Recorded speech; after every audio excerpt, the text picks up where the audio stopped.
In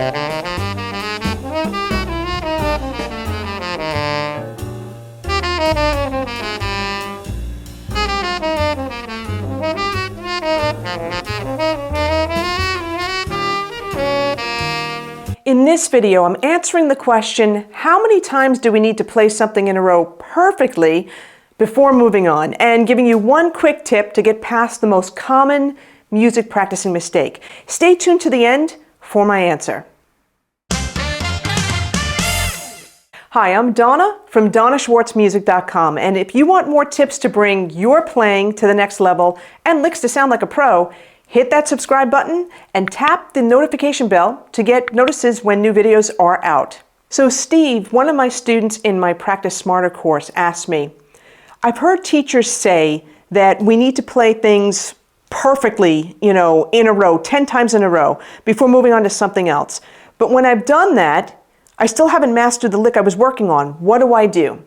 Okay, so what Steve went through is very common. You heard the advice to play something 3, 5, 8, 10 more times in a row without mistakes. And that is good advice, okay? There's definitely nothing wrong with that. There is one thing missing though. Have you ever noticed that even though you played something quote unquote perfectly 10 times in a row, yet you still make mistakes when you play that same thing an hour later, a day later, in front of people? Why is that? Here's one tip that's going to help you get past that most common music practicing mistake. So for an example, I'm going to use a phrase from Concert B-Flat Blues. This is an etude from Nick Minella's book, The Chromatic Way. I'm going to put a link in the description below if you want to get this PDF. Now, here's what most people do. Most people believe that the goal of working on something is to get it into muscle memory. They assume muscle memory is only getting it into your fingers. In other words, just focusing on memorizing fingering patterns. Now, backstory, this reminds me when I was learning trumpet in 4th grade. I would walk home for lunch. What a novel idea. I would walk home for lunch every day and I'd practice my fingering patterns for the C chromatic scale. And I just practiced it against my lap. And at the time, I didn't realize that that's what I was doing. I was memorizing fingering patterns. I got really good at playing that scale in that exact order of how I memorized the fingering patterns.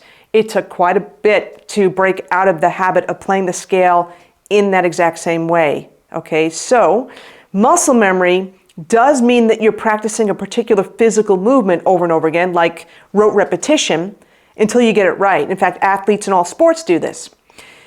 But think about it. Is that all we need to consider for mastering something in music, a phrase in music? Let's say I worked out a particular lick from Nick Minella's Concert B-Flat Blues, and I've gotten it into my muscle memory.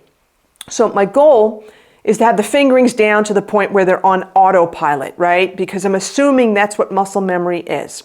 So I'm going to play this super slow, this lick super slow, maybe at like 60 beats per minute. And I'm going to play it quite a few times.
Okay, so I played it a whole bunch of times. I think I've got it. I feel good about it. Let me see if I have it while playing the rest of the tune.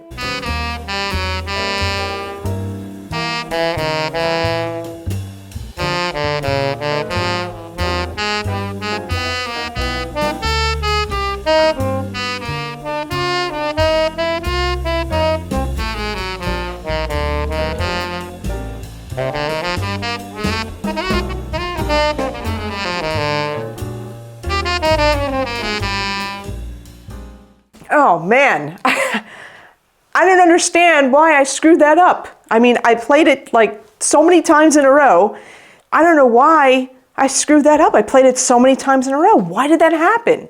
Now, the reason why this happens is because when your focus is only on the fingerings, on the muscle memory, rote repetition only, and not on what you're actually playing, your brain doesn't make the association between the notes, rhythms, and fingerings. So in other words, if you're seeing fingering charts or fingerings in your mind's eye instead of notes or numbers, you're not going to have success. Now, I know this sounds bizarre, so let me explain this.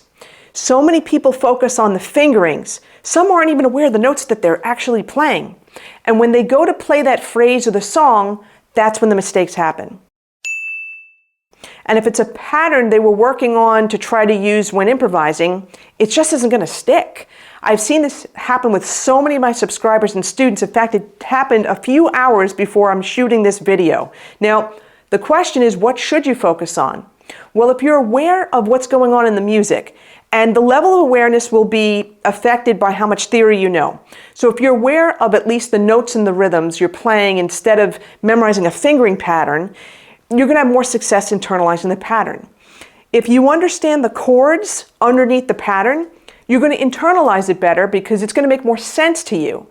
If you understand the context of the phrase, where it starts, where it ends, the theory behind it, and you can hear the chord changes underneath, and you can see how the notes relate to each other, you're going to remember and retain the phrase even better. So for the example that I just played, if people are too busy focusing on the fingerings and not being aware of the notes, well, they're going to miss a lot of things here.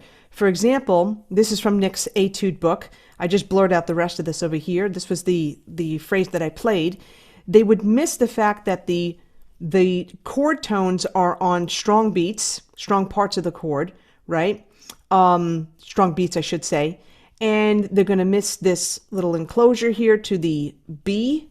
That's the third of the G7 chord. They're going to miss that this is going up the arpeggio, this is going up the scale, this is going up the arpeggio, and then you've got this big enclosure off of the G7 chord. You got a flat 9 over here, and it's wrapping around and then leading down, actually. It's wrapping around the G, but then it's leading down to the E, which is the third of the C7 chord.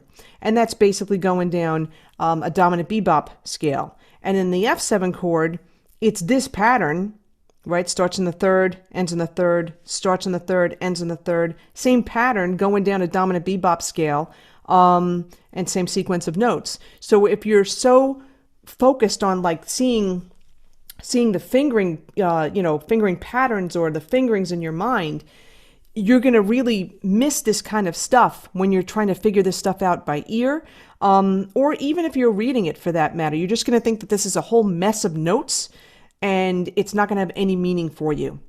Now, hold on, this may be like Charlie Brown, blah, blah, blah, blah, blah, blah, to you.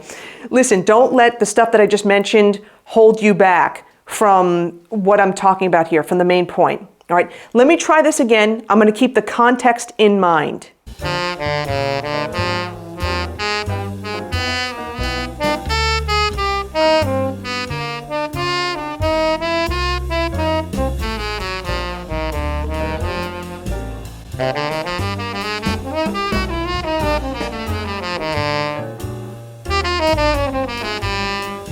That felt so much better, more in control, more relaxed, which is the goal that I was shooting for. Now, you may be thinking, so what?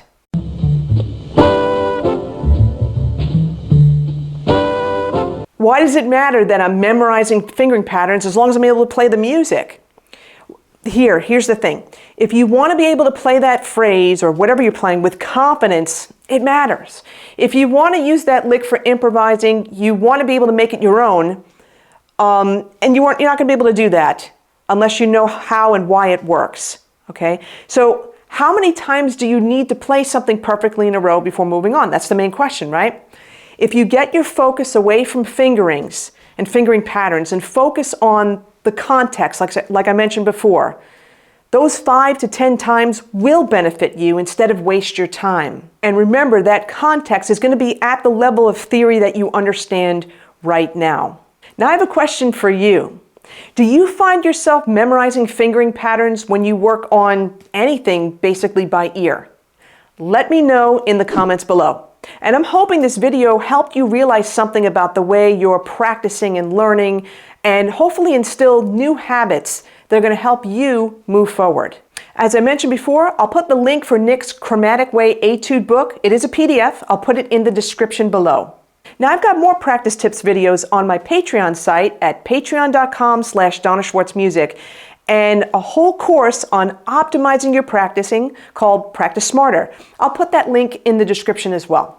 Hey, if this video helped you, give it a like, subscribe to my channel, and tap the notification bell so you can catch my next video to help you bring your playing to the next level. Thanks so much for watching. Take care. See you soon.